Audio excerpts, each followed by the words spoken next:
ओम नमः शिवाय। जय माता रानी। दोस्तों, आप देख रहे हैं आपका अपना YouTube चैनल व्रत त्योहार टोटके। मैं हूं आपके साथ रिमझिम शर्मा। सबसे पहले तो सभी माताओं बहनों को हरितालिका तीज व्रत की बहुत बहुत शुभकामनाएं। माता पार्वती भोलेनाथ की कृपा से हम सभी का सुहाग हमेशा अखंड रहे, इसी कामना से दोस्तों हम सभी सुहागन महिलाएं हरितालिका तीज व्रत हर साल पूरे विधि विधान के साथ, पूरे हर्षोल्लास के साथ धारण करती हैं, सभी नियमों को मानते हुए। तो इस साल हरितालिका तीज व्रत हम 18 सितंबर को मना रहे हैं। जैसा कि हम जानते हैं कि भाद्रपद मास की शुक्ल पक्ष की तृतीया तिथि को हरितालिका तीज व्रत रखा जाता है और इस दिन हम सभी महिलाएं भगवान शिव और माता पार्वती की खास तौर पर रेत या मिट्टी से अस्थायी मूर्तियां और प्रतिमा बनाकर पूजन उनका करते हैं। अपने सुखी वैवाहिक जीवन के लिए तथा संतान प्राप्ति की भी कामना से महिलाएं इस व्रत को करती हैं। दोस्तों, इस साल हरितालिका तीज व्रत का जो पूजन का शुभ मुहूर्त है, इस वीडियो में मैं आपके साथ वही शेयर कर रही हूँ। पूजन विधि इससे पहले मैं शेयर कर चुकी हूँ। तो दोस्तों, हरितालिका तीज व्रत 18 सितंबर सोमवार के दिन पड़ रहा है और सोमवार के दिन माता पार्वती भगवान शिव का पूजन कितना कल्याणकारी होता है हम सभी जानते हैं। हरितालिका तीज व्रत जो कि तृतीया तिथि को पड़ती है, तो तिथि सबसे पहले जान लेते हैं कब प्रारंभ हो रही है, कब समाप्त हो रही है। दोस्तों, तृतीया की तिथि शुरू हो रही है 17 सितंबर को दिन में 11:08 पर, जो कि समाप्त होगी 18 सितंबर को सुबह में 12:39। इसे दोपहर का समय कहेंगे आप, 12:39 पर। तो इस दिन 18 सितंबर के दिन ही उदया तिथि को मानते हुए हम हरितालिका व्रत पूजन करेंगे। अब क्योंकि हरितालिका व्रत पूजन में भगवान शिव माता पार्वती की पूजा करते हैं, तो प्रदोष काल की पूजा का महत्व होता है और साथ ही दोस्तों कई क्षेत्रों में हरितालिका तीज व्रत में सुबह की जो प्रातः काल का पूजन होता है, उस पूजन का महत्व होता है। तो दोनों शुभ मुहूर्त में आपके साथ शेयर करती हूँ। हरितालिका तीज व्रत के दिन यानी कि 18 सितंबर के दिन जो सुबह का पूजा का शुभ मुहूर्त है, वो आप नोट कर लीजिए। इस दिन सुबह में 6:07 से आप 8:34 तक पूजन कर सकते हैं। 2 घंटे 27 मिनट की इस समय अवधि है। इस बीच में अगर आप प्रातःकालीन पूजन करती हैं तो आप पूजन कर लें। दोस्तों, इस बार क्योंकि तृतीया तिथि देखिए प्रदोष काल तृतीया तिथि में नहीं मिल रहा है, तो कई लोग खास तौर पर इसी समय में पूजन कर लेंगे।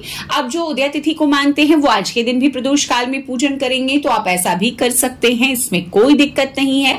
तो प्रदोष काल का जो पूजा का शुभ मुहूर्त है वो आप नोट कर लीजिए। तो दोस्तों, प्रदोष काल का जो शुभ मुहूर्त है वो है शाम में 5:50 से शाम के 7:30 पर। तो आप इसी बीच में पूजा कर लेंगे।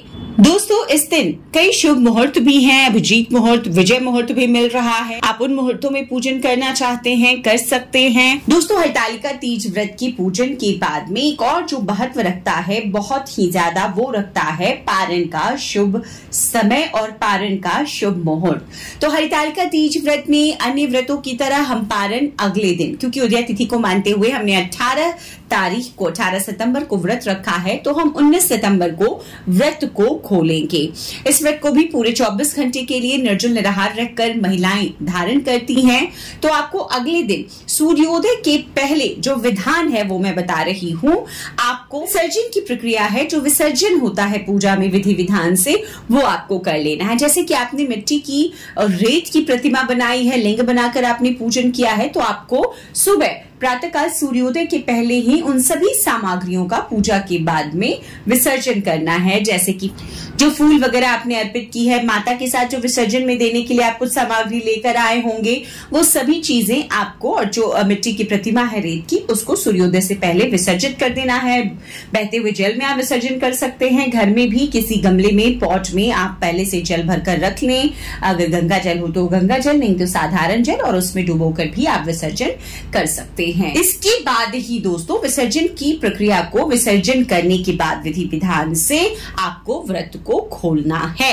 तो सूर्योदय के बाद आप व्रत को, जो हम भोग में अर्पित करते हैं भगवान को, जैसे कि गुजिया का भोग या आपके घर में कोई और अन्य पकवान बनते हो, उसका भोग आपने लगाया है तो वो भोग है। जो फल आपने भोग में अर्पित किया है उनमें से कुछ फल के टुकड़े आप ले लें। काले चने हमारे यहाँ लगते हैं भोग में, तो काले चने का टुकड़ा ले लें आप, काले चने 1-2 ले लें। और इस तरीके से इन चीजों को मिला करके ही आपको सुबह पूजन करने के बाद में, विसर्जन करने के बाद में व्रत का परायण करना है। परायण के पहले आपको जो भी दक्षिणा देना है ब्राह्मण को सीधा निकालना है, वो भी पहले ही आपको निकाल देना चाहिए। इसके बाद में अपने सास के घर में जो भी बड़े बुजुर्ग हैं उनका पैर छूकर उनसे आशीर्वाद लें और फिर इस व्रत को खोले। इस दिन आपको शुद्ध सात्विक भोजन ही खाना चाहिए।